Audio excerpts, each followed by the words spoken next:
Jesus, it's real. Don't look over here. Don't look over here. Oh no.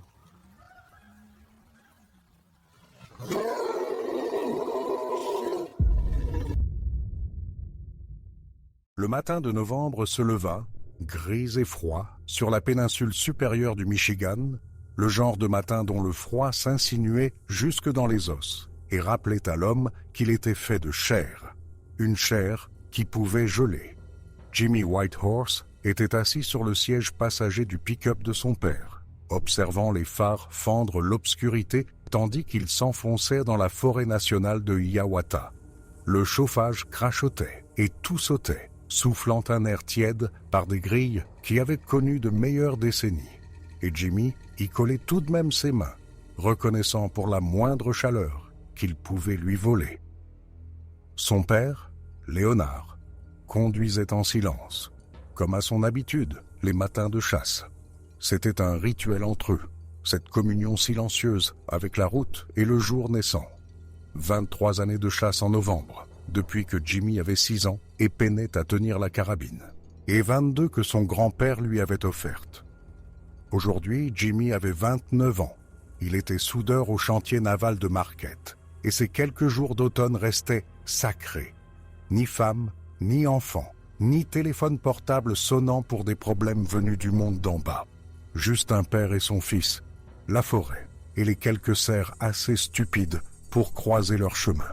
Leonard Whitehorse avait 61 ans, bien qu'il se déplaçât dans les bois comme un homme de 20 ans de moins. Ojibwé par sa mère, Irlandais par son père. Il avait grandi en chassant dans ces forêts à une époque où elles étaient plus sauvages et moins cartographiées, où un homme pouvait marcher des jours sans jamais croiser âme qui vive. Son visage était buriné comme du vieux cuir, plissé au coin des yeux par des décennies à loucher dans des lunettes de visée et la fumée des feux de camp. Ses mains sur le volant étaient épaisses et calleuses, les mains d'un homme qui avait travaillé 35 ans dans le bâtiment et chassé encore plus longtemps. La radio a annoncé de la neige pour ce soir, dit Léonard, brisant le silence. Sa voix était basse et rauque, enroué à jamais par une vie de Marlboro Reds, bien qu'il ait arrêté 5 ans plus tôt après sa première alerte cardiaque. Peut-être une dizaine de centimètres. Jimmy hocha la tête. Un temps idéal pour le pistage demain, alors. Si elle ne tombe pas trop drue. Léonard engagea le pick-up sur un chemin forestier non balisé, les pneus crissant sur le gravier gelé. Tu te souviens d'il y a 2 ans? La tempête est arrivée plus vite que prévu. Il nous a fallu 3 heures pour nous sortir de là. Je me souviens que tu t'es plaint de ton dos pendant 1 mois après. Léonard grogna, ce qui chez lui tenait lieu de rire. Ta mère s'est plainte plus que moi. Ils roulèrent encore 20 minutes, la route forestière se rétrécissant jusqu'à n'être guère plus large que le véhicule. Les pins se pressaient de chaque côté, leurs branches lourdes d'une vieille neige qui avait gelé et regelé en sculpture cristalline. Le ciel commençait à s'éclaircir à l'est, bien que le soleil ne dépasserait pas la cime des arbres avant 1 heure. Le timing était parfait. Ils seraient en position avant l'heure légale de tir, installés et silencieux, laissant la forêt oublier leur présence.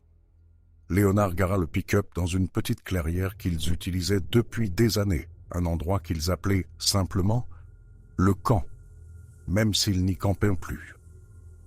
Plus jeunes, ils auraient monté une tente pour y rester 1 semaine. Désormais, ils faisaient l'aller-retour depuis Marquette chaque jour, une concession à des corps vieillissants et au confort de vrais lits. La clairière était bordée d'un côté par un ruisseau gelé et de l'autre par une crête escarpée, et elle leur donnait accès à 3 pistes de gibier différentes que les cerfs empruntaient pour se déplacer entre les zones de nourrissage et de repos. Ils sortirent du véhicule dans un air qui mordait la peau exposée. Le souffle de Jimmy formait un nuage blanc devant son visage, tandis qu'il s'étirait les jambes et mettait son sac à dos. Son fusil était un Remington 700 en 30-06, le même qu'il utilisait depuis 10 ans, et il le sentait comme une extension de son corps en le passant en bandoulière. Léonard portait un Winchester modèle 70 qui avait appartenu à son propre père, un fusil si vieux et usé que le bronzage du canon était parti par endroits. Il tirait toujours droit et c'était tout ce qui comptait. La forêt était silencieuse, de ce silence particulier des matinées de grand hiver. Pas de chant d'oiseaux, pas de bruissement d'écureuils dans les branches. Juste le craquement du bois froid et le murmure feutré de leurs bottes sur le sol gelé. Il s'était peut-être éloigné de 50 mètres du pick-up quand Jimmy le remarqua. Quelque chose n'allait pas. Il n'aurait su dire quoi exactement. La forêt semblait la même que d'habitude. D'épais massifs de pins et de pruches, des parcelles de bouleaux nus semblables à des os blancs sur le fond sombre des conifères. Le sous-bois brun et dormant sous une croûte de vieille neige. Mais il y avait une qualité dans le silence qui semblait différente. Non pas le calme paisible d'une forêt endormie, mais quelque chose de plus lourd. Une présence. Jimmy chassa ce sentiment. Il était fatigué.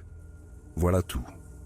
Il avait fait une double journée au chantier naval la veille pour prendre de l'avance avant ses jours de congé, et il n'avait dormi que 4 heures. Son esprit lui jouait des tours. « Tu prends le sentier de la crête », dit Léonard, sa voix basse bien qu'ils fussent encore loin des pistes. « Vieilles habitudes. Je vais longer le ruisseau. On se retrouve ici à 10 heures. On verra si l'un de nous a repéré une trace. » Jimmy acquiesça. C'était leur schéma habituel.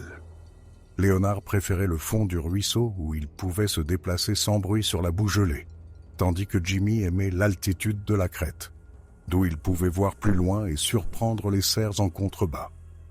Il chassait ainsi depuis des années, sur des pistes parallèles à travers la forêt qui parfois convergeaient vers le même animal. Ils se séparèrent au bord de la clairière, Léonard partant à gauche vers le son de l'eau qui s'écoulait sous la glace, Jimmy tournant à droite vers la pente qui le mènerait à la crête. Il marchait lentement, comme son père le lui avait appris, posant chaque pied avec soin pour éviter de casser des brindilles ou de faire craquer la croûte de neige. Ses yeux balayaient constamment la forêt, à la recherche du tressaillement d'une oreille ou de la ligne horizontale du dos d'un cerf parmi les arbres verticaux. Le sentier de la crête montait doucement sur les premiers 400 mètres, puis devenait plus raide à l'approche du sommet. La respiration de Jimmy se fit plus forte, des nuages blancs qui se dissipaient rapidement dans l'air froid. Il sentit la sueur commencer à se former sous ses couches de vêtements malgré la température, et il ralentit son allure pour éviter d'avoir trop chaud. Un chasseur qui transpire est un chasseur qui a froid, et un chasseur qui a froid commet des erreurs. Il était peut-être à mi-hauteur de la crête quand il trouva la première trace.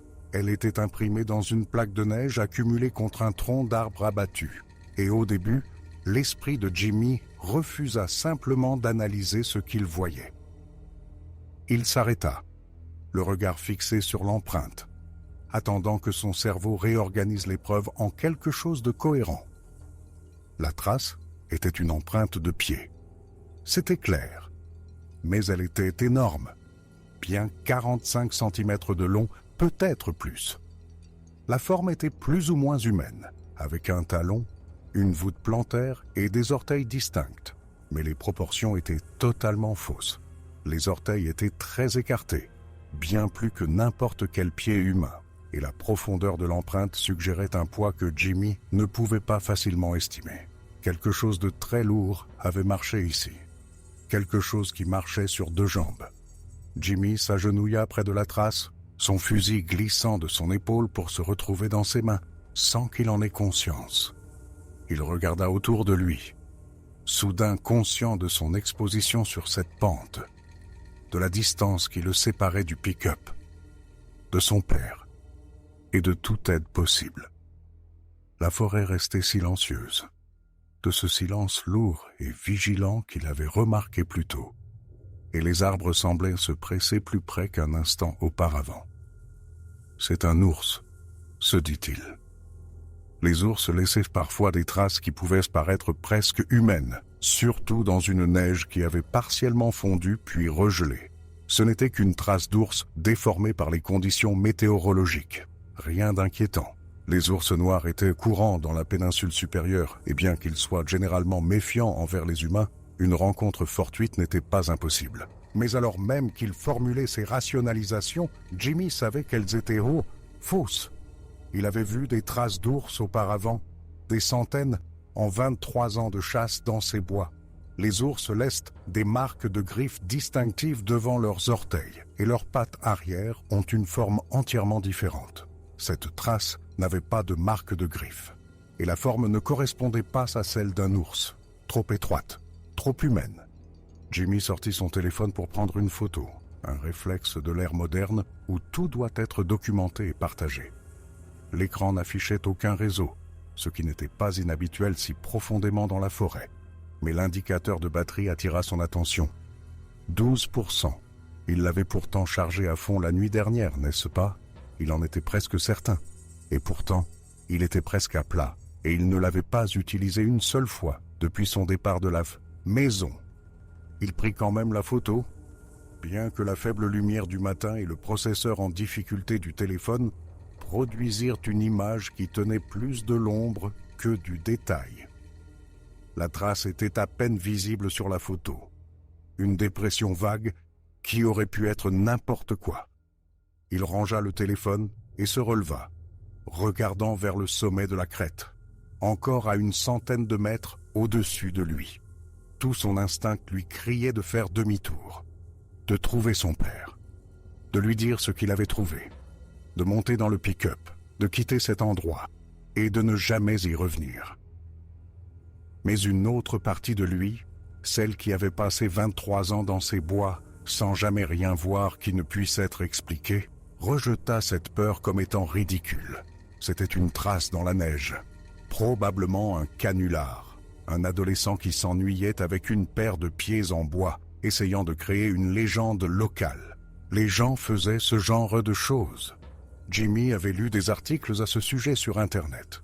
Il continua à monter, bien que sa prise sur le fusil se soit resserrée et que ses yeux se déplacent plus rapidement entre les arbres. Le silence semblait s'approfondir à chaque pas, comme si la forêt elle-même retenait son souffle. Jimmy réalisa qu'il n'entendait plus le ruisseau, qu'il n'entendait plus rien d'autre que ses propres pas et le martèlement de son pouls dans ses oreilles. Près du sommet de la crête, il trouva d'autres traces. Pas une ou deux, mais une piste entière, serpentant entre les arbres selon un motif qui suggérait une intention. Quoi que ce fût qui les avait faites, la créature s'était déplacée à peu près parallèlement à la crête, se dirigeant vers le nord, vers les zones plus sauvages où même les chasseurs les plus expérimentés s'aventuraient rarement. Jimmy suivit les traces du regard, notant comment elle disparaissait dans un épais massif de pruches à une quarantaine de mètres. Quelque chose bougea dans cette obscurité. Jimmy se figea, son doigt trouvant le pontet de son fusil par pur instinct. Il ne pouvait pas voir clairement dans les pruches. Les branches pendaient trop bas, les ombres étaient trop denses. Mais quelque chose était définitivement là. Il pouvait voir des branches se balancer légèrement, bien qu'il n'y eût pas de vent. Il pouvait entendre, maintenant qu'il y prêtait attention, un faible son qui aurait pu être une respiration. « Bonjour » Le mot sortit de sa bouche avant qu'il ne puisse le retenir, absurdement poli, étant donné les circonstances, comme si ce qui se cachait dans ces arbres pouvait répondre par un salut amical et une explication raisonnable. Le mouvement cessa. La respiration, si c'en était une, devint silencieuse. Jimmy eut le sentiment soudain et écrasant d'être observé par quelque chose qui était en train de décider s'il était une menace ou une proie. Il recula lentement, gardant les yeux fixés sur le massif de pruches, son fusil à moitié levé dans une position qui n'était ni tout à fait défensive, ni tout à fait décontractée. Ses pieds trouvaient chaque pas au jugé, son attention entièrement concentrée sur ces branches sombres et ceux qui se cachaient derrière. 20 mètres, 30. Les pruches s'éloignèrent et rien n'en sortit. Le cœur de Jimmy battait si fort qu'il le sentait dans sa gorge. et ses mains s'étaient mises à trembler malgré le froid. Il se retourna et marcha rapidement. Pas en courant, se dit-il, juste en marchant d'un pas décidé, redescendant la crête vers la clairière, son père et le pick-up. La descente prit la moitié du temps de la montée, et Jimmy ne se souciait plus du bruit. Il fonça à travers les broussailles, cassa des brindilles, et fit glisser de petites cascades de neige des branches dérangées. Et il ne ralentit pas jusqu'à ce qu'il débouche de la lisière des arbres dans la clairière où le pick-up était assis, silencieux et couvert de givre dans la lumière grandissante du matin. Léonard n'était pas là. Bien sûr qu'il n'était pas là. Il n'était pas encore 10 heures. Son père était toujours près du ruisseau, suivant la piste de gibier, faisant exactement ce qu'ils avaient prévu de faire. Jimmy vérifia sa montre, 7h43. Il avait passé à peine 1 heure sur la crête, bien qu'il lui semblât que des jours s'étaient écoulés. Son père ne serait pas de retour avant plus de 2 heures. Jimmy s'appuya contre le pick-up, essayant de calmer sa respiration, essayant de se convaincre qu'il n'avait rien vu d'inhabituel. Une trace qui aurait pu être faite par n'importe quoi. Un mouvement dans les ombres qui aurait pu être un cerf, un coyote ou sa propre imagination surmenée. Il était épuisé par sa double journée, fonctionnant avec 4 heures de sommeil, et son esprit fabriquait des menaces là où il n'y en avait aucune. Il devrait aller trouver son père, lui raconter ce qu'il avait vu. Léonard saurait quoi en penser. Il chassait dans ces bois depuis plus de 40 ans, et il n'y avait pas grand-chose qu'il n'ait pas rencontré.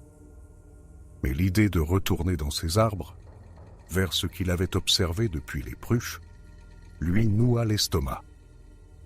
Au lieu de ça, il monta dans le pick-up et mit le moteur en marche, laissant le chauffage réchauffer ses doigts, gourds, pendant qu'il attendait que son rythme cardiaque redevienne normal. L'horloge du tableau de bord indiquait 7h47. La radio grésillait lorsqu'il l'alluma, aucune station ne passant clairement si profondément dans la forêt. Il l'éteignit et resta assis dans le silence, observant la lisière des arbres, guettant un mouvement. À 9h30, Jimmy s'était presque convaincu que rien d'inhabituel ne s'était produit. Il était sorti du pick-up, avait fait les 100 pas dans la clairière, avait même marché un peu vers le sentier de la crête avant de faire demi-tour. La forêt semblait normale maintenant. Il pouvait entendre des oiseaux chanter, le lointain tapotement d'un pivert sur un arbre mort. Le silence oppressant qu'il avait ressenti plus tôt s'était levé, et la matinée avait pris la qualité de n'importe quelle autre journée de chasse de novembre. Il était assis sur le haillon, mangeant une barre de céréales et surveillant la piste du ruisseau à la recherche de son père, quand il entendit le premier cri. Ce n'était pas humain. Ce fut sa première pensée, et elle le fit se lever d'un bond. La barre de céréales tombant, oubliée, sur le sol gelé. Le son était venu du nord, de la direction où Léonard était parti, et il ne ressemblait à rien de ce que Jimmy avait jamais entendu. Aigu, mais avec une résonance sous-jacente, comme quelqu'un qui crierait à travers un orgue. Il se répercuta sur la crête et roula à travers les arbres. Et pendant un instant, Jimmy resta paralysé, incapable de traiter ce que ses oreilles lui disaient. Puis, le cri retentit à nouveau, plus proche, et cette fois, il fut suivi d'un autre son, une voix humaine, criant des mots que Jimmy ne pouvait pas distinguer mais qu'il reconnut immédiatement. Son père. Jimmy courut. Il oublia la discrétion, la sécurité. Il oublia tout sauf le besoin de rejoindre son père avant que quelque chose de terrible n'arrive. Son fusil était dans ses mains sans qu'il en ait conscience, la sécurité déjà enlevée, et il fonça à travers le sous-bois le long du ruisseau comme un possédé. Des branches lui fouettèrent le visage, s'accrochèrent à ses vêtements, laissant des égratignures qu'il ne sentit pas. Sa respiration sortait en halètements saccadés, des nuages blancs qui traînaient derrière lui tandis qu'il courait.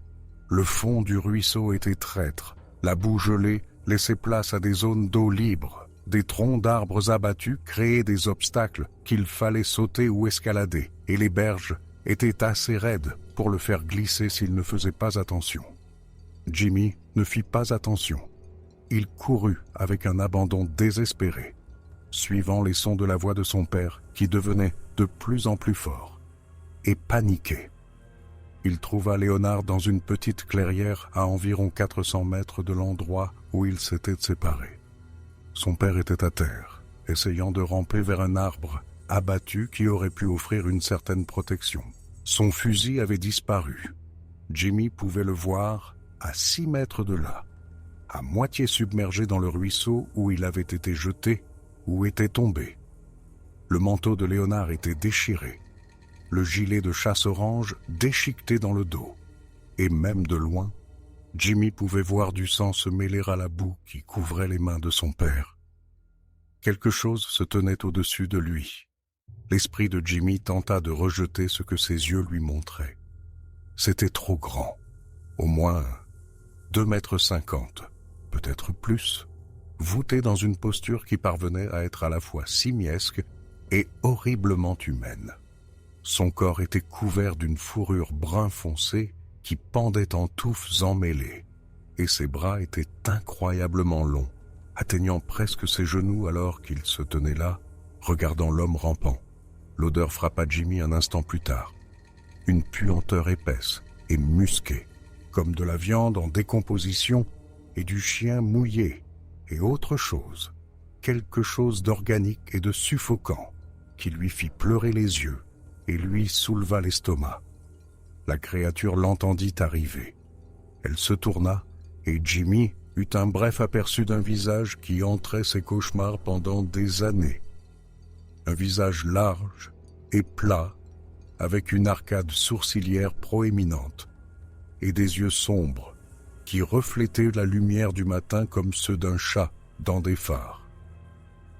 La bouche était entr'ouverte, révélant des dents qui étaient émoussées comme celles d'un humain, mais plus grosses, bien plus grosses, plantées dans des mâchoires qui pouvaient broyer des os. Jimmy leva son fusil et tira. Il ne visa pas. Il n'y avait pas le temps de viser, pas de décision consciente sur où pointer le canon. Son corps agit en pilote automatique, des années d'expérience de chasse prenant le dessus, tandis que son esprit conscient restait figé dans l'incrédulité. Le coup de feu fut assourdissant dans le silence de la forêt. Une détonation qui se répercuta sur les arbres et fit s'envoler des oiseaux des branches dans toutes les directions. La créature hurla de nouveau, ce même hurlement aigu qu'il avait entendu depuis la clairière, et se détourna de Léonard. Pendant un terrible instant, Jimmy crut qu'elle allait le charger. Elle fit un pas dans sa direction, ses longs bras se balançant, sa bouche ouverte, exhibant ses dents massives. Il manœuvra la culasse de son fusil, chambrant une autre cartouche, et le leva à nouveau. La créature s'arrêta. Elle le regarda vraiment, avec une intelligence que Jimmy trouva plus terrifiante que n'importe quelle démonstration de dents ou de griffes. Puis elle se retourna et s'enfuit.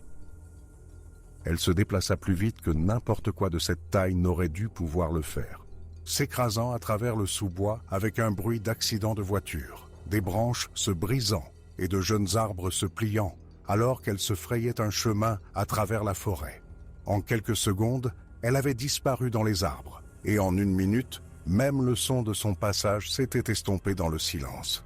Jimmy resta figé pendant ce qui lui parut des heures, mais ne fut probablement que quelques secondes. Ses mains tremblaient si fort que le canon du fusil décrivait des cercles, et sa respiration sortait en halètements qui ne semblaient pas fournir assez d'oxygène. L'odeur persistait dans la clairière, épaisse et écœurante, et quelque part au loin, il pouvait entendre des corbeaux croasser, la nature commençant à reprendre ses droits après la violence. « Papa !» Le mot sortit comme un croassement. Jimmy s'éclaircit la gorge et essaya de nouveau. « Papa !» Léonard essayait toujours de ramper vers l'arbre abattu, ses mouvements lents et désordonnés. Jimmy courut vers lui, tombant à genoux dans la boue gelée, et l'aida à se retourner sur le dos. Le visage de son père était blanc, le choc drainant toute couleur de sa peau burinée, et ses yeux avaient un éclat vitreux et absent que Jimmy n'avait jamais vu auparavant. « Ça va », dit Jimmy, les mots automatiques et vides de sens. Il est parti. Je lui ai fait peur. Tu vas t'en sortir. Il passa ses mains sur le corps de son père, cherchant des blessures, et ce qu'il trouva lui retourna l'estomac. Le manteau de Léonard était déchiqueté dans le dos, et sur les épaules, et sous le tissu déchiré. De profondes griffures couraient en lignes parallèles, 4 lignes ensemble, comme si quelqu'un avait traîné ses doigts dans de l'argile molle. Les blessures saignaient, mais pas abondamment. Et Jimmy ne voyait ni os, ni organes, ce qu'il prit comme un bon signe. Mais ce furent les ecchymoses qui l'effrayèrent vraiment. Sur les épaules de Léonard, visibles à travers les vêtements déchirés, il y avait des marques qui ressemblaient à des empreintes de mains. Des empreintes de mains massives, 2 fois la taille d'une main humaine, avec la forme des doigts clairement définie dans la chair qui noircissait. Quoi que ce fût qui avait attrapé son père l'avait saisi assez fort pour laisser des contusions profondes. Des contusions qui parlèrent d'une pression qui aurait pu broyer des os si elle avait été appliquée juste un peu plus fort. « Tu peux marcher ?» demanda Jimmy, essayant de garder sa voix calme. « On doit t'amener au pick-up. Tu peux te lever si je t'aide ?» Les yeux de Léonard se fixèrent lentement, trouvant le visage de Jimmy. Sa bouche bougea, mais aucun mot ne sortit. Puis, avec ce qui sembla un effort énorme, il hocha la tête. Mettre Léonard sur pied prit plusieurs minutes. Son père était désorienté, luttant pour coordonner ses membres, et son poids se déplaçait de manière à les faire presque tomber tous les deux. Mais finalement, ils se tinrent debout ensemble dans la clairière, Léonard s'appuyant lourdement sur l'épaule de Jimmy, et commencèrent la longue marche de retour vers le pick-up. Ils ne suivirent pas le ruisseau. Jimmy ne pouvait supporter l'idée de marcher à travers ces arbres, ne pouvait se défaire de la peur que la créature soit toujours là, à les observer, attendant une autre occasion. Au lieu de cela, ils grimpèrent la berge et coupèrent à travers la forêt plus ouverte où Jimmy pouvait voir plus loin et réagir plus vite si quelque chose les attaquait. C'était plus difficile, plus d'obstacles, plus de montées, mais cela semblait plus sûr et la sécurité était la seule chose qui comptait maintenant. Léonard ne parla pas pendant la marche.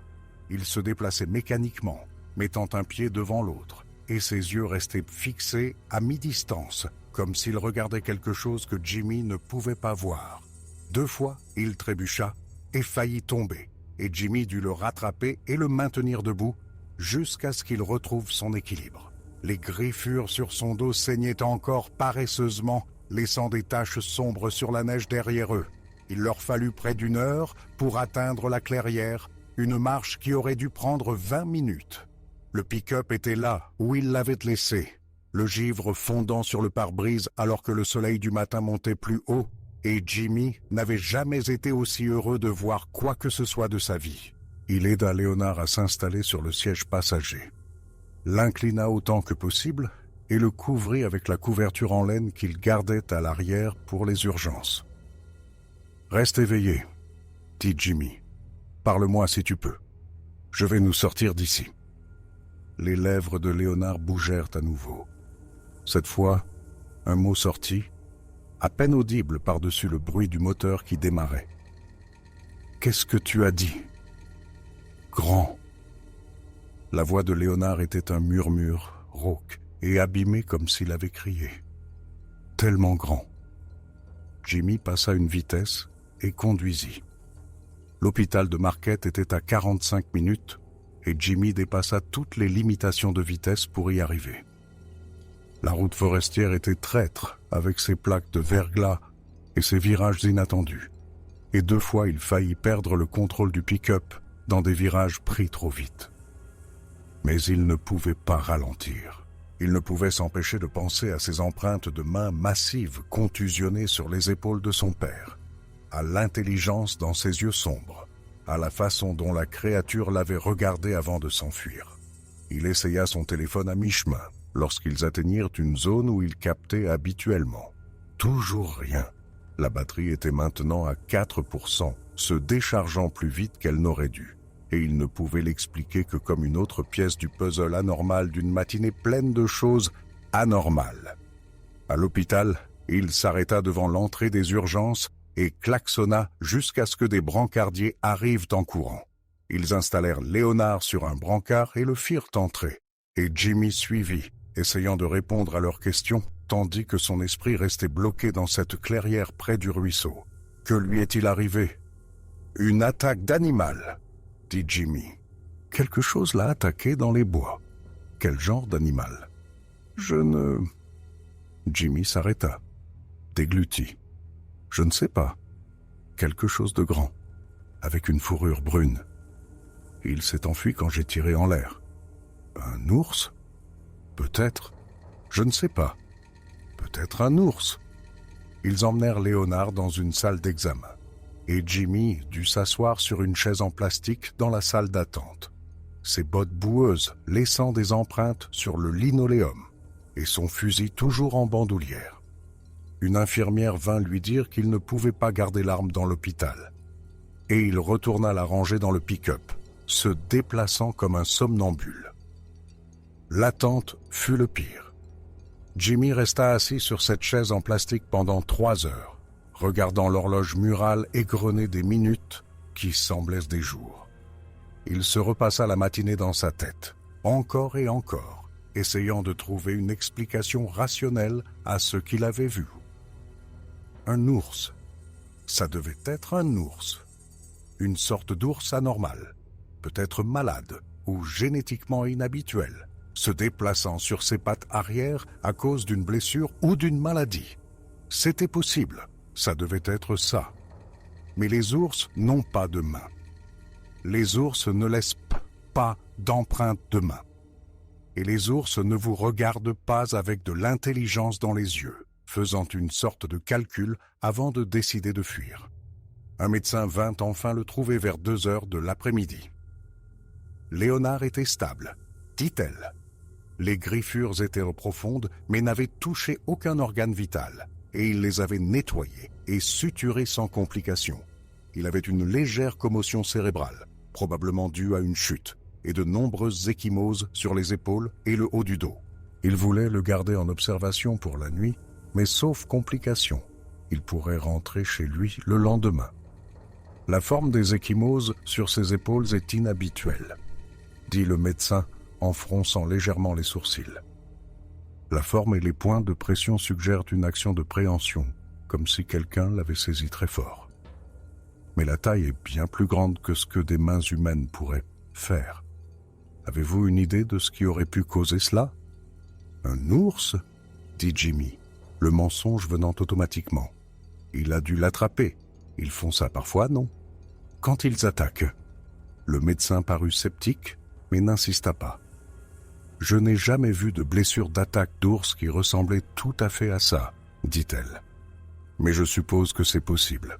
Vous devriez contacter le département des ressources naturelles. Ils voudront être informés d'une attaque d'ours dans cette zone, surtout une assez agressive pour s'en prendre à un humain. Je le ferai, dit Jimmy. Puis-je le voir? Léonard était dans une chambre privée au 2e étage, allongé dans un lit d'hôpital avec une perfusion dans le bras et des bandages visibles sous la blouse d'hôpital. Son visage avait repris quelques couleurs, mais ses yeux avaient toujours cette qualité distante et absente qui inquiétait Jimmy plus que les blessures physiques. « Papa. » Jimmy tira une chaise près du lit. « Comment tu te sens ?» Léonard tourna lentement la tête pour regarder son fils. Sa bouche s'ouvrit, se referma, s'ouvrit à nouveau.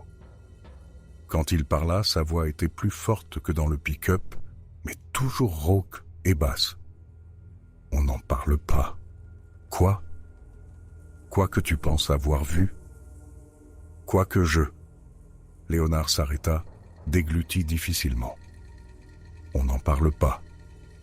Ni maintenant, ni jamais. Tu comprends ? Papa, on doit le signaler. Il y a quelque chose là dehors. S'il y a quelque chose de dangereux dans ces bois, on n'en parle pas. » La main de Léonard trouva celle de Jimmy et la serra avec une force surprenante. « Je suis sérieux, fiston. Je ne sais pas ce que c'était. Je ne veux pas savoir ce que c'était. Et je ne vais pas passer le reste de ma vie à essayer de convaincre les gens que je ne suis pas fou. Tu leur dis que c'était un ours. C'est tout. Un ours. Jimmy voulait argumenter, insister pour avoir des réponses, comprendre ce que son père avait vécu dans les instants qui avaient précédé son arrivée. Mais le regard dans les yeux de Léonard l'arrêta. Un mélange de peur, de déni et d'autre chose. Quelque chose qui ressemblait presque à de la honte. Quoi qu'il se soit passé dans cette clairière, Léonard avait décidé de l'enterrer. Et aucune insistance ne changerait cela. « D'accord, » dit finalement Jimmy. « Un ours, je leur dirai que c'était un ours. » Ils laissèrent sortir Léonard le lendemain matin avec des ordonnances d'antibiotiques et d'analgésiques et des instructions pour surveiller les signes d'infection. Jimmy les ramena à Marquette, où sa mère attendait avec ce genre de panique à peine contenue qui ne faisait qu'empirer les choses. Elle posa des questions auxquelles Léonard refusa de répondre. Et finalement Jimmy la prit à part et lui raconta l'histoire de l'ours, la regardant l'accepter avec un soulagement visible parce que l'alternative était trop effrayante à envisager. Une semaine plus tard, toujours en train de digérer ce qui s'était passé, Jimmy se retrouva sur un forum de chasse qu'il consultait occasionnellement. La section du Michigan était pleine des plaintes habituelles sur la météo, les populations de cerfs et la difficulté de trouver de bons postes sur les terres publiques.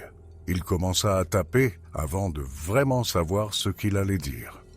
« Incident dans la forêt nationale de Hiawatha », intitula-t-il le message. « D'autres ont-ils eu des problèmes dans ce secteur ?» Il resta vague. Il leur dit que lui et son père avaient rencontré quelque chose d'inhabituel en chassant près du ruisseau gelé. Son père avait été blessé. Des griffures et des ecchymoses compatibles avec une attaque de grand animal. Mais l'animal lui-même restait non identifié. Il s'était enfui quand il avait tiré un coup de semonce. Quelqu'un d'autre avait-il vécu quelque chose d'étrange dans cette partie de la forêt? Des observations, des traces ou des bruits qui ne pouvaient être expliqués. Les réponses furent mitigées. Quelques personnes lui dirent que c'était évidemment un ours, qu'il devait contacter le DNR et les laisser s'en occuper. D'autres partagèrent leurs propres histoires. Des bruits étranges dans la nuit, des traces non identifiables, le sentiment d'être observé au plus profond des bois. Un intervenant suggéra, prudemment et avec l'air de quelqu'un qui s'attendait à être moqué, que ce que Jimmy avait rencontré aurait pu être un Bigfoot. Jimmy ne répondit pas à ce message. Il y pensa, tapa plusieurs réponses différentes, les supprima toutes. Parce que s'il admettait ce qu'il avait vraiment vu, s'il décrivait la taille, les proportions et l'intelligence dans ses yeux, il deviendrait l'une de ces personnes. Les fous, les chasseurs de cryptides, les passionnés de paranormal et les porteurs de chapeaux en aluminium que le reste du monde rejetait et ridiculisait. Il ferma le forum et n'y retourna jamais. Les semaines qui suivirent l'incident furent difficiles d'une manière que Jimmy n'avait pas anticipée. Il retourna travailler au chantier naval, soudant des plaques de coque et prétendant que rien n'avait changé. Mais tout semblait différent. Il se surprenait à scruter la lisière des arbres lorsqu'il traversait des zones boisées, à la recherche de formes qui n'avaient rien à y faire. Il se mit à dormir avec une lumière allumée, chose qu'il n'avait pas faite depuis l'enfance, car l'obscurité lui semblait maintenant menaçante, d'une manière qu'il ne pouvait pas formuler. 2 fois, il se réveilla de cauchemar, sa femme le secouant, lui demandant ce qui n'allait pas. Et les 2 fois, il lui dit qu'il ne se souvenait pas du rêve. Il s'en souvenait. Il ne pouvait simplement pas l'expliquer. Les blessures physiques de Léonard guérirent en 1 mois. Les griffures se transformèrent en cicatrices, des lignes blanches qui ne s'effaceraient jamais complètement, et les ecchymoses jaunirent, puis disparurent, ne laissant aucune preuve visible de ce qui les avait causées. Mais Léonard lui-même était différent, plus silencieux, en quelque sorte, même pour un homme qui n'avait jamais été particulièrement bavard. Il refusait de discuter de l'incident avec qui que ce soit, changeant de sujet ou s'éloignant simplement lorsque Jimmy ou sa mère l'abordaient. Et lorsque novembre revint, et que Jimmy suggéra que peut-être cette année, il devrait trouver un autre endroit pour chasser, Léonard se contenta de secouer la tête. « J'ai fini de chasser, dit-il, et la finalité dans sa voix ne laissait aucune place à la discussion. Jimmy essaya de maintenir la tradition seul. Il se rendit dans la Hiawatha l'année suivante, se gara dans une autre clairière, emprunta un autre sentier. Mais la forêt lui parut étrange, d'une manière qui allait au-delà du lieu spécifique. Chaque ombre semblait cacher quelque chose. Chaque bruit le faisait sursauter et porter la main à son fusil. Après 2 heures à sursauter au moindre écureuil et à observer des lisières d'arbres vides, il abandonna et rentra chez lui. Il n'y retourna pas l'année suivante, ni celle d'après. La famille cessa de chasser ensemble de façon permanente. Pas officiellement.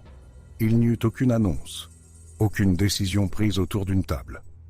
C'est juste arrivé, comme beaucoup de choses arrivent quand personne ne veut parler du pourquoi. Jimmy vendit son fusil à un collègue qui se mettait à la chasse aux cerfs.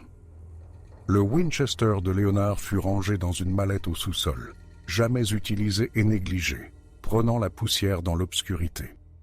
Le matériel de chasse accumulé au fil des décennies fut donné à une œuvre de charité, y compris le gilet orange qui montrait encore les endroits déchiquetés où quelque chose avait déchiré le tissu pour atteindre la peau en dessous. 5 ans passèrent avant que Jimmy ne raconte toute l'histoire à quelqu'un. Il buvait avec un ami du travail, un homme nommé Pete, qui prétendait avoir vu un ovni au-dessus du lac supérieur dans les années 80, et l'alcool lui délia la langue comme la sobriété ne l'aurait jamais pu. Il raconta tout à Pete. Les traces, la présence dans les pruches, la chose debout au-dessus de son père dans la clairière près du ruisseau. Pete écouta sans l'interrompre, et quand Jimmy eut fini, il hocha lentement la tête. « Tu en as vu un, » dit Pete. « Un d'entre eux, quoi qu'il soit. Tu me crois ? Je crois que tu as vu quelque chose que tu ne peux pas expliquer. Comme moi et mes lumières au-dessus du lac. Le monde est plein de choses qu'on ne comprend pas. Ça ne les rend pas moins réels. » Cela aida, d'une certaine manière, que quelqu'un d'autre reconnaisse la possibilité. Jimmy n'en reparla plus après cette nuit, et Pete n'aborda jamais le sujet. Mais quelque chose changea dans le poids que Jimmy portait. Les cauchemars se firent moins fréquents. L'hypervigilance s'estompa pour devenir quelque chose de plus gérable. Il recommença même à aller dans les bois de temps en temps, mais jamais dans la Hiawatha, et jamais seul. Léonard ne parla jamais de cette matinée, ni à Jimmy, ni à sa femme, ni au médecin qui posait des questions de plus en plus précises sur ses blessures lors des visites de suivi. Il maintint son histoire d'ours avec l'obstination d'un homme qui avait choisi une version des faits et refusait d'en dévier. Quand il mourut d'une crise cardiaque à 68 ans, ce qu'il avait vécu dans cette clairière mourut avec lui. La seule preuve que quelque chose d'inhabituel s'était produit était un message sur un forum que Jimmy avait posté des années plus tôt. Quelques phrases qui pouvaient être interprétées d'une douzaine de manières différentes, et les cicatrices qui restèrent sur le dos de Léonard jusqu'au jour où l'on ferma son cercueil. Jimmy ne prit pas la parole à l'enterrement.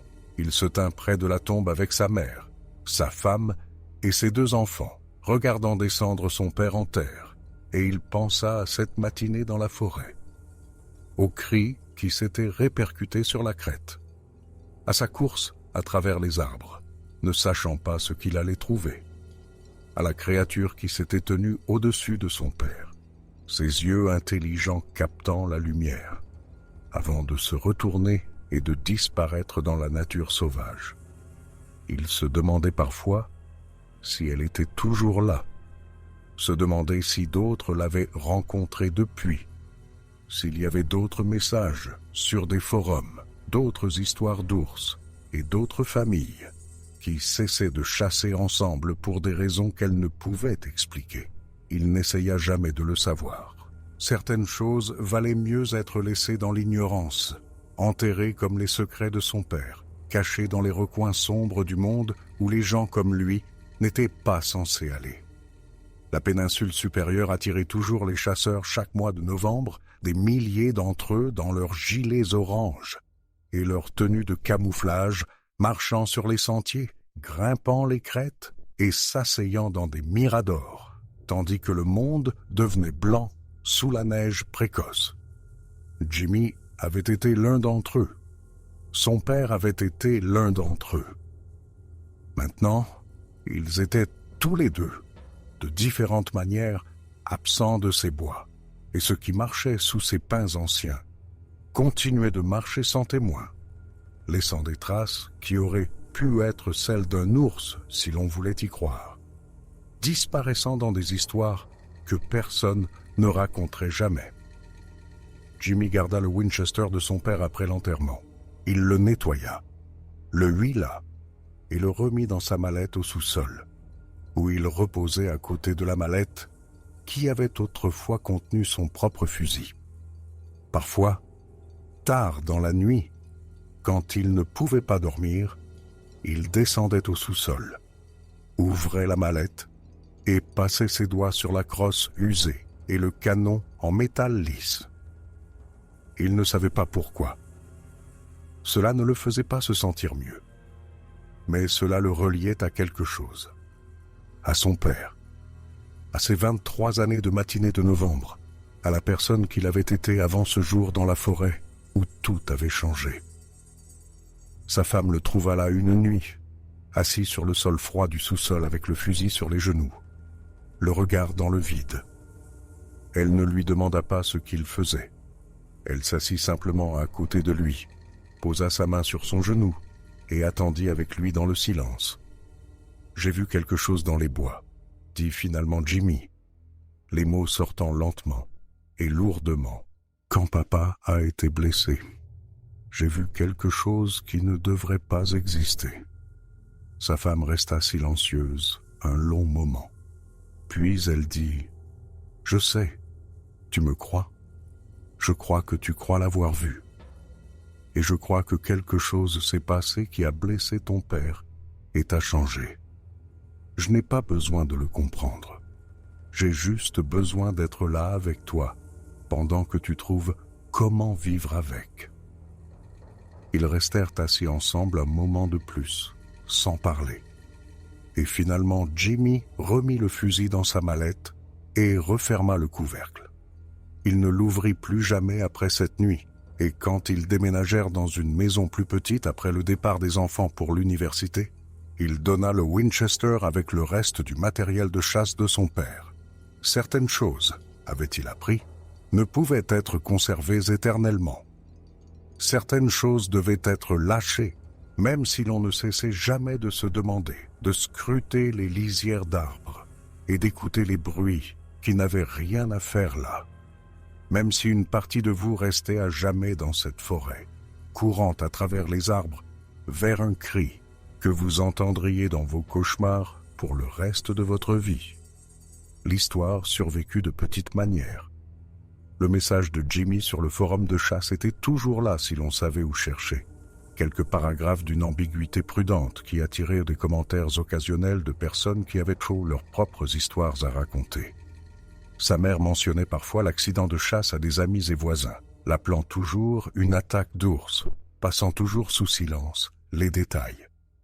Et quelque part, dans les archives de l'hôpital de Marquette, il y avait un dossier sur un homme de 61 ans, avec des griffures et des ecchymoses qui ne correspondaient pas tout à fait à un animal connu, sorti avec un diagnostic de traumatisme lié à la faune sauvage et sans suivi requis.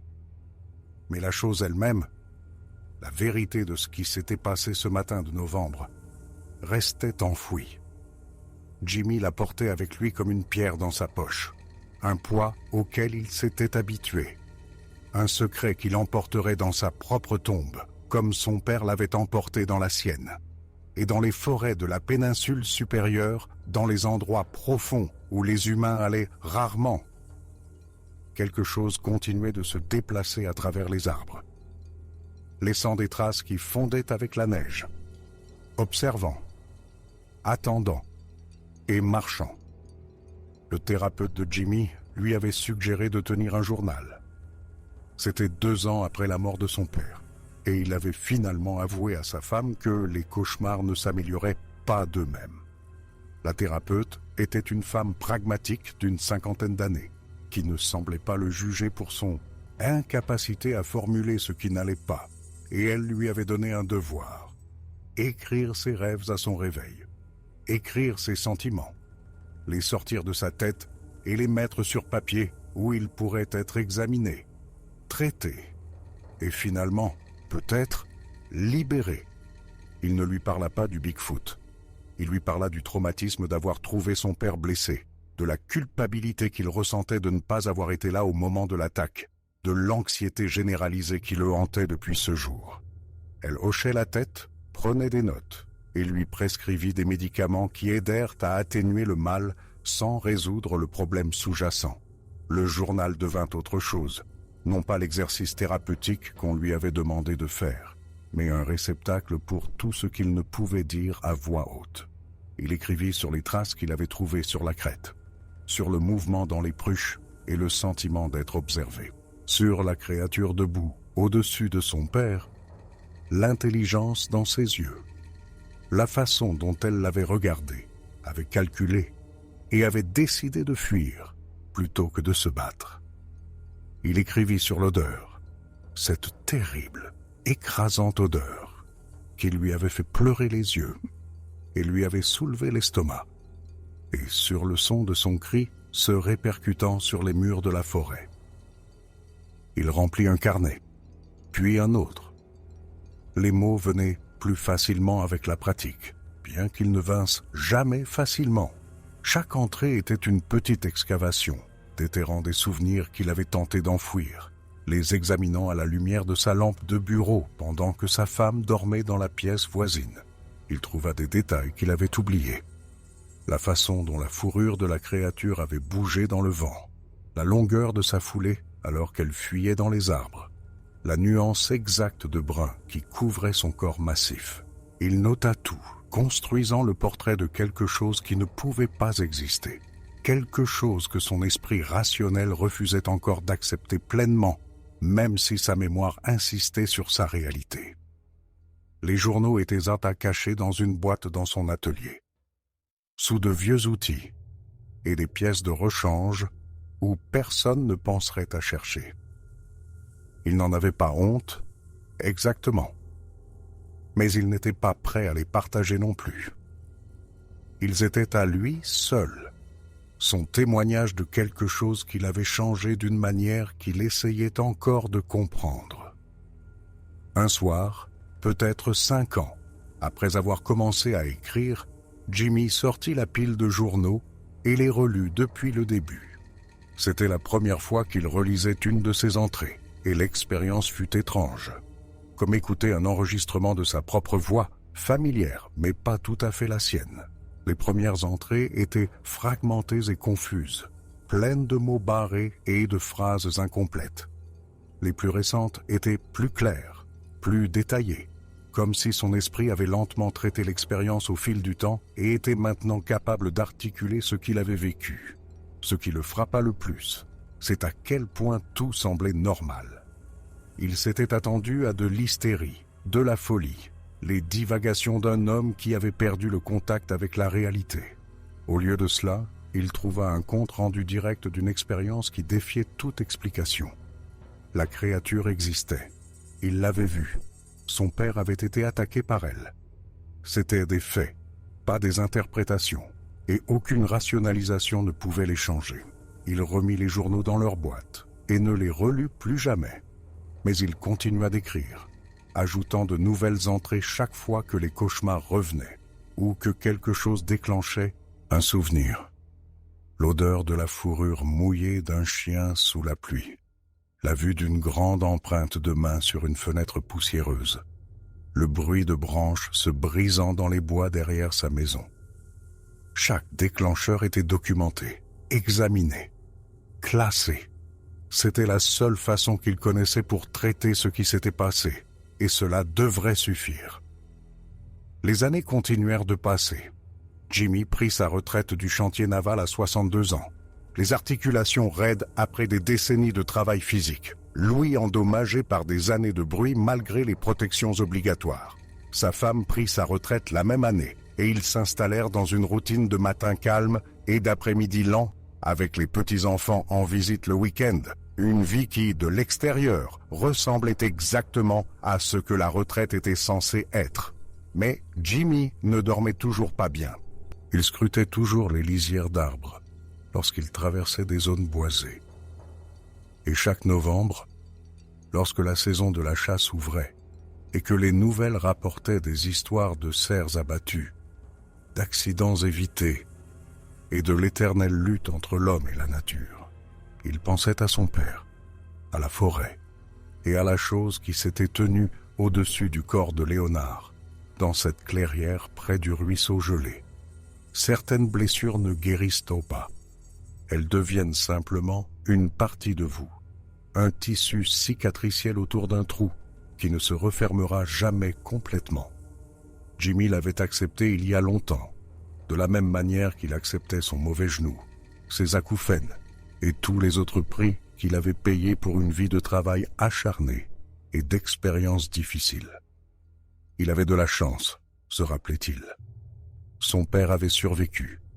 Ils étaient tous les deux sortis de ces bois. Tous ceux qui rencontraient quelque chose comme ça ne pouvaient pas en dire autant.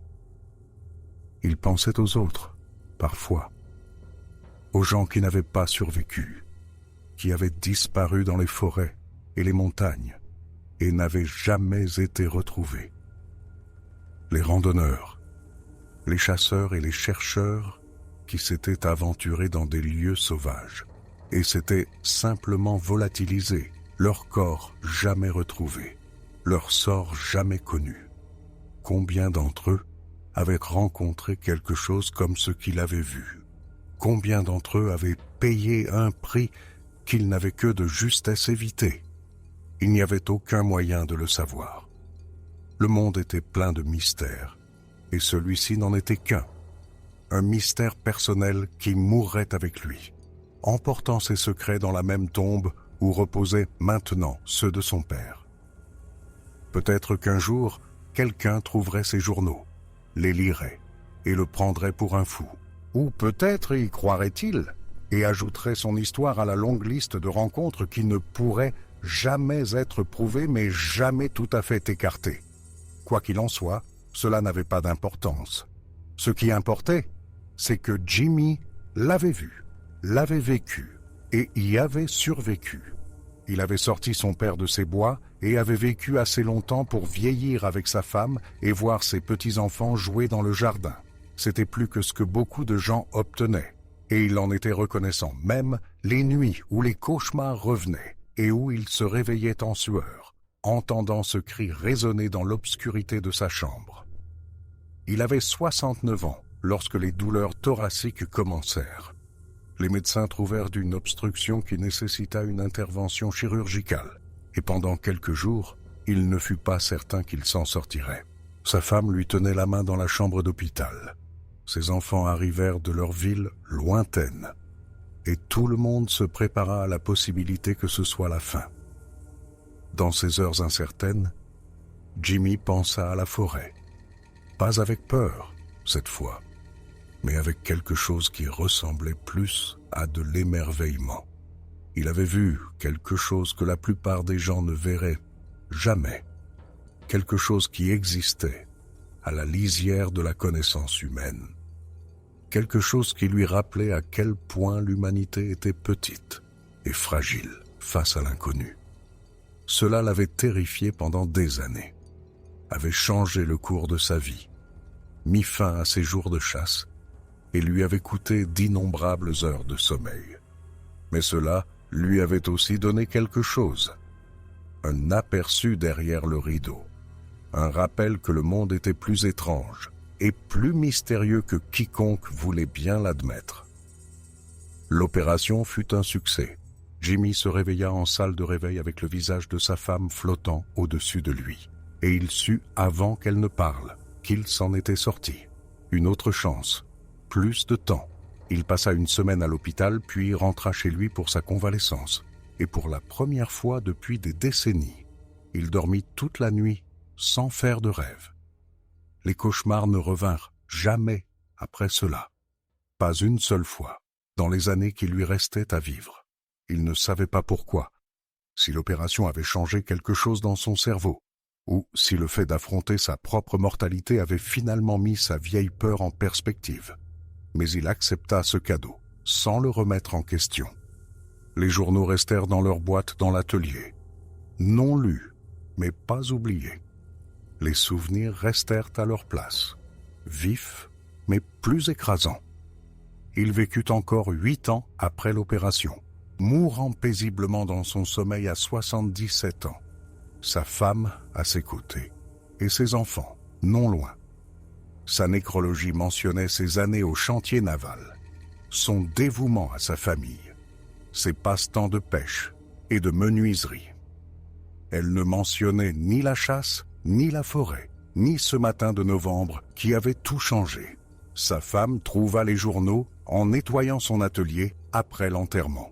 Elle s'assit sur un tabouret dans l'espace poussiéreux où il avait passé tant d'heures, lisant entrée après entrée, apprenant pour la première fois toute l'histoire de ce qui était arrivé à son mari et à son père dans ces bois tant d'années auparavant. Elle ne savait pas si elle devait y croire. La partie rationnelle de son esprit insistait sur le fait que ça devait être un ours, que les souvenirs de son mari avaient été déformés par le traumatisme et le temps. Mais une autre partie d'elle reconnut la vérité dans ces mots, l'attention minutieuse aux détails, l'absence d'embellissement ou d'exagération. Elle pensa à brûler les journaux. Ce serait facile. Une allumette, un instant, et le secret disparaîtrait à jamais. Mais quelque chose l'arrêta.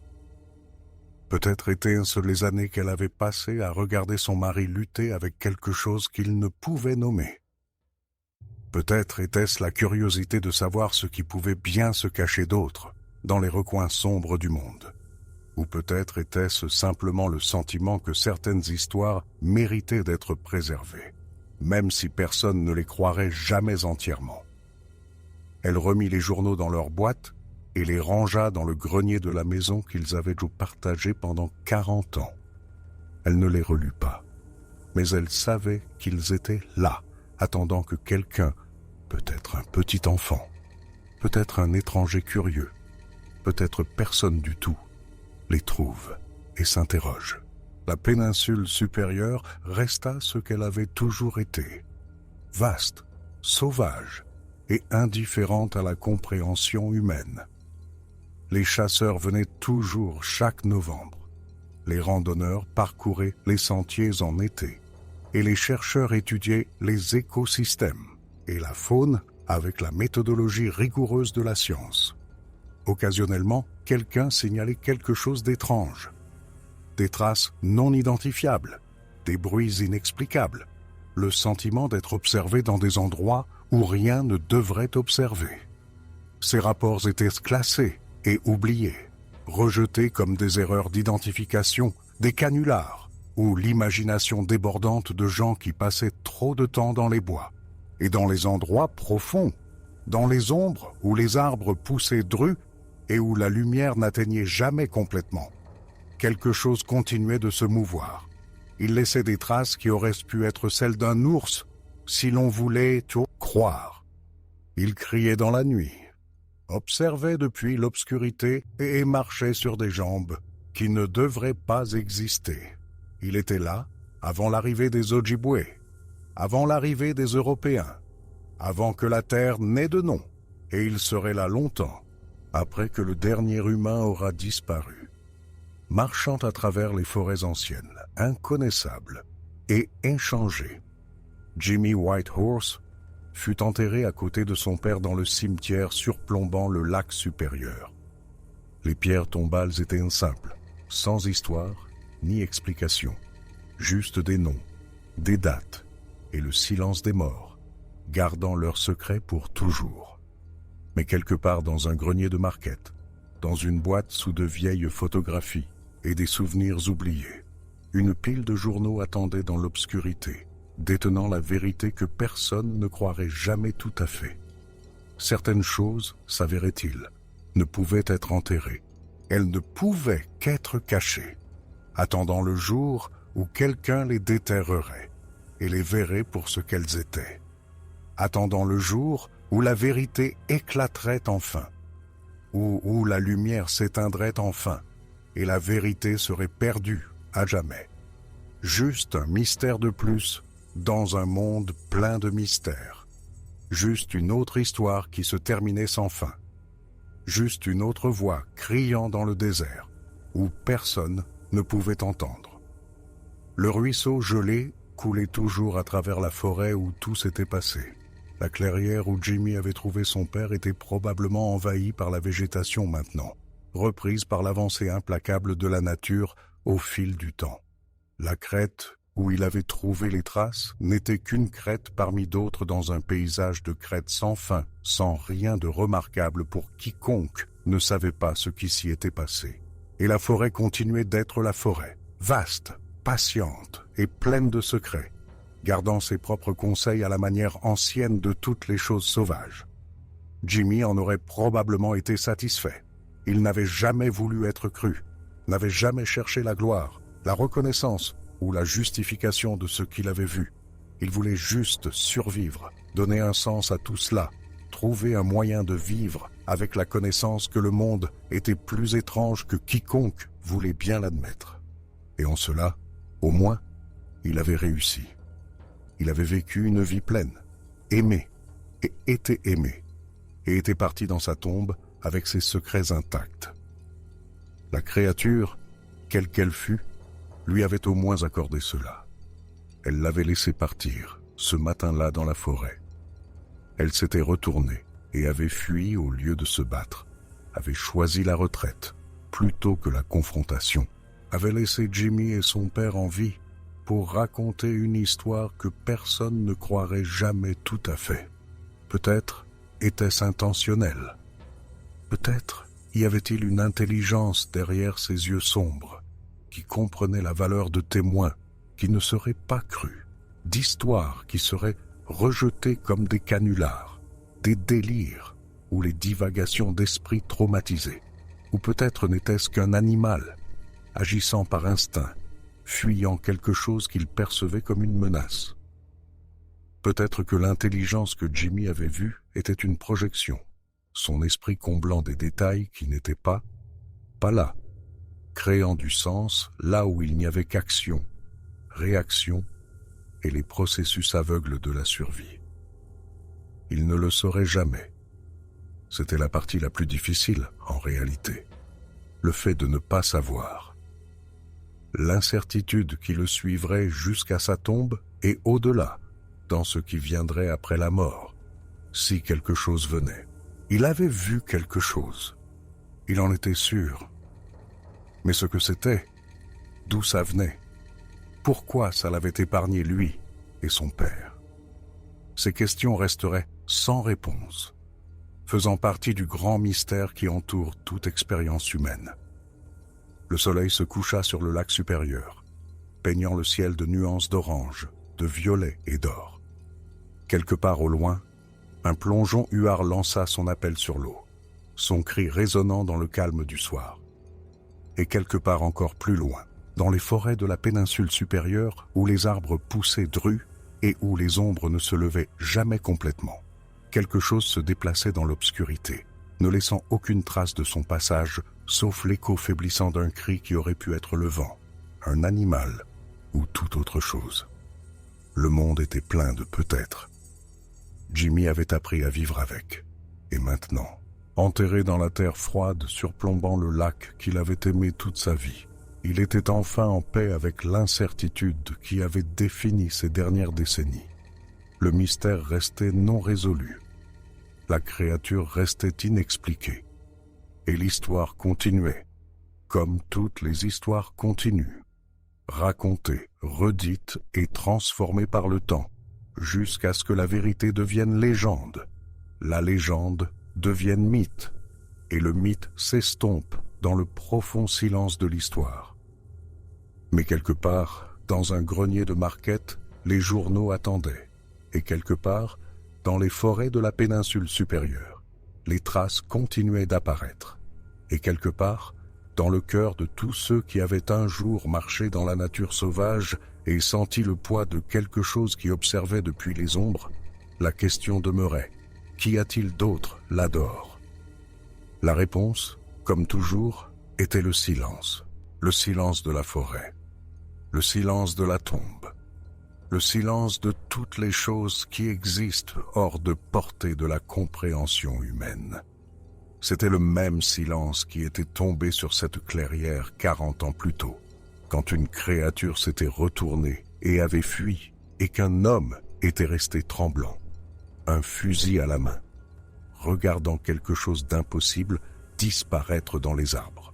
C'était le silence avec lequel Jimmy Whitehorse avait appris à vivre. Et c'était le silence qui restait, maintenant, et pour toujours, sur l'histoire de ce qui s'était passé dans ces bois. Une histoire qui ne serait jamais entièrement racontée, jamais entièrement crue, jamais entièrement oubliée. Certaines choses étaient comme ça, certaines choses tout simplement étaient.